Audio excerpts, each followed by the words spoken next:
Hi everyone, welcome to week 13. I feel like it took me forever to put this lecture together because the way that I'm used to doing it and the way that seems logical to me is a little bit different than the way they do it in the book. For that reason, I'm asking you to make sure you watch the lecture videos that I created. Most of this information is in the book. It's just kind of organized a little bit differently. And they even use a couple vocabulary words in a different way than I'm used to using and that what seems typical. So definitely go back and watch all these videos. There's a bunch of them. You will notice that the lecture study guide this week has a lot of vocabulary. And one of the big things that this lecture is based on is what we call the chain of infection. And you're going to see a picture of that chain of infection in your lecture study guide and in the practice questions.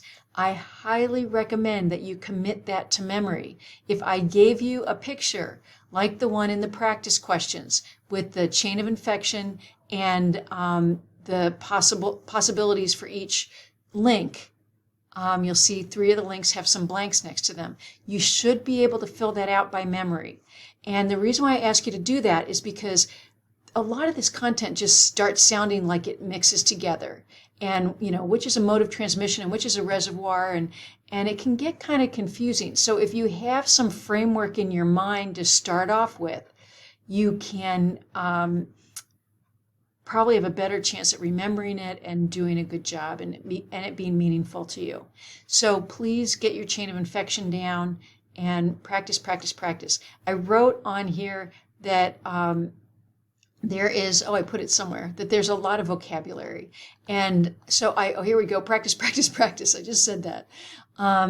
There's a lot of vocabulary this week, and some of the vocabulary you're familiar with, but it really will pay off if you get reviewing that material, early in the week. Practice it over a couple of days because it's going to jumble up in your mind really quickly. Here we are in week 13. Week 14, we have a little bit more information, and we also have exam number 4. So you're going to have a lot to do in week 14 with absorbing some new information and taking a test on that same information that week. So learning this material this week is going to be really important. Try to commit things to memory and practice. Okay, let me know if you're having any trouble or you want to talk about it. So you have a lecture study guide, a whole bunch of lecture videos. There's your lecture assignment. It's kind of big because there's a lot of information.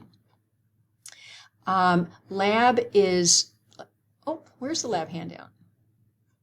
I'll make sure the lab handout's in there. I'll put the lab handout in there, and there is a lab quiz. There's a virtual lab and a lab quiz. And it looks like I've got a little bit of disorganization here. I meant to put the lab handout there. So you'll have a lab handout, 1 virtual lab, and a 10-point lab quiz. So the lab isn't huge, so it buys you a little bit of time to work on the lecture material this week. So keep at it. Let me know if there's anything I can do to help. Take care.